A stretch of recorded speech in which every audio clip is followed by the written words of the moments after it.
यहाँ पर यूपीएससी का जो मेंस के पेपर चल रहे हैं 2025 के, ठीक है, तो इसके भी जीएस 1, 2 और यहाँ पर 1, 2, 3, 4 और यहाँ पर ऐसे के पेपर हो गए थे। तो आज यहाँ पर जो पेपर था हिंदी कंपलसरी पेपर था, ठीक है, हिंदी का पेपर। और अभी आज यहाँ पर इवनिंग में होगा इंग्लिश का भी कंपलसरी, राइट। तो यहाँ पर हिंदी इंग्लिश दोनों पे जो पेपर होते हैं कॉमन होते हैं, आपको देने होते हैं पेपर वो, ठीक है। तो यहाँ पे 300 मार्क्स का यहाँ पर पेपर होता है। यहाँ पे क्या क्वेश्चन पूछेगा आप यहाँ पर क्वेश्चन देख सकते हो, ठीक है। सब यहाँ पर जो इसके निर्देश है वो सब यहाँ पर दे रखे हैं, इसको रीड करना है आपको इंस्ट्रक्शन को। और यहाँ पर क्या क्या क्वेश्चन है आप क्वेश्चन यहाँ से देख सकते हो। देखो क्वेश्चन जो पूछेगा काफ़ी इजी क्वेश्चन यहाँ पर है, राइट, कठिन क्वेश्चन नहीं पूछेगा।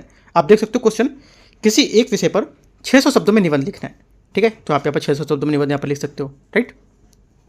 दूसरी बात है किसी पर जो इस पर आपको अच्छा लगता है उस पर लिख सकते हो। सेकंड बात है आपको यहाँ पर गद्यांश को पूरा पढ़ना है, ठीक है, और आपको सही भाषा में संक्षिप्त में अपना आंसर देना है इसका, राइट।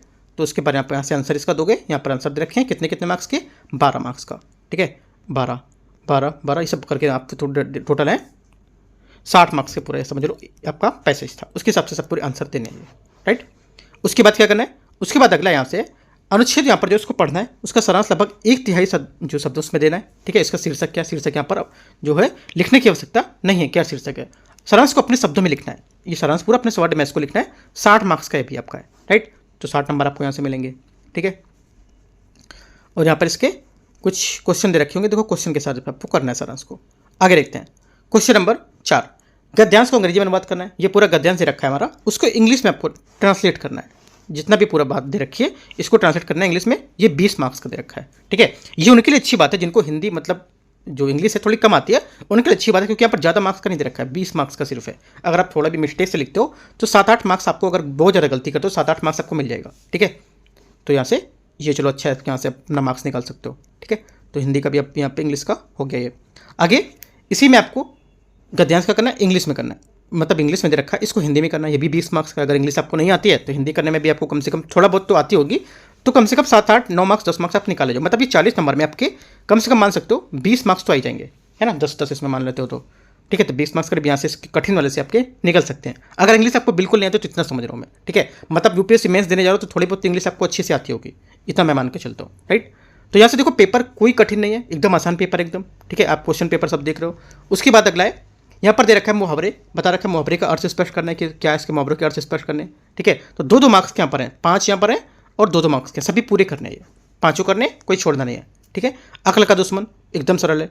खिचड़ी, अकल की खिचड़ी पकाना, ये भी सही है। उल्टी गंगा बहना, गर्दन पर सवार होना, हथेली पर सरसों उगाना, सब एकदम सही आपके हो जाएंगे। कम से कम यहाँ से 10 में से आपके 8 मार्क्स आ जाएंगे, राइट। आगे यहाँ पर बोलना है शुद्ध रूप लिखने से क्या शुद्ध रूप हो सकते हैं इसके, तो यहाँ से 5 आप रीड करोगे, ये भी आपका 2-2 मार्क्स का है। तो यहाँ से 5 करोगे तो 10 मार्क्स आपको यहाँ से मिलेंगे, ठीक है। उसके बाद क्या है, उसके बाद यहाँ पर पर्यायवाची लिखना है, 2-2 मार्क्स के भी हैं। अनुचर का क्या होगा, कोयल का क्या होगा, पथिक का क्या होगा, हरि का क्या होगा, बसंत का क्या होगा, तो भी आपको 2-2 करके यहाँ से 5 लिखने हैं, ठीक है। तो यहाँ से आपको 10 नंबर मिलेंगे, ठीक है, ये सब करने के बाद। उसके बाद है निम्नलिखित जुमलों में से किस तरह के वाक्य प्रयुक्त करना है, उसका अर्थ यहाँ पर अंतर स्पष्ट करना है। जैसे कि अवधि है ना, अनल अनिल, तुरंग तरंग, साल सौल, बदन बदन, तो यहाँ से इसमें किस तरह के यहाँ पर वाक्य प्रयुक्त कर सकते हैं वो आपको यहाँ से बताना है, अंतर स्पष्ट करना है इनका, राइट। तो यहाँ से इसमें बता सकते हो आप। तो ये आपसे यहाँ से 10 नंबर का भी दे रखा है। तो ये आपका जो पेपर है ये पूरा हो जाएगा, राइट। तो आप पेपर देख सकते हो, पेपर जो PDF रहेगा मैं टेलीग्राम पे डाल दे रहा हूँ। टेलीग्राम से आपको चैनल लिखोगे, आप टेलीग्राम सर्च करोगे यूपीएससी नॉलेज ट्रैक, तो आपको चैनल मिलेगा, वहाँ से आप इसको PDF को डाउनलोड कर पाओगे, राइट। और भी यहाँ पर टेस्ट सीरीज चल रहा है यूपीएससी जो जैसे 2026 में देने वाला, तो उसका टेस्ट सीरीज भी चल रहे हैं। तो आप यहाँ पे टेस्ट सीरीज अपना टेस्ट देख सकते हो, क्वेश्चन सॉल्व कर सकते हो उसके लेकर के, ठीक है। बाकी कुछ डाउट रहेगा आप नीचे कमेंट में पूछ सकते हो। और इंग्लिश का जो पेपर रहेगा वो भी मैं आपको इवनिंग में यहाँ पर डाल दूंगा, राइट। तो एंड करते हैं इसको। All the best, thank you.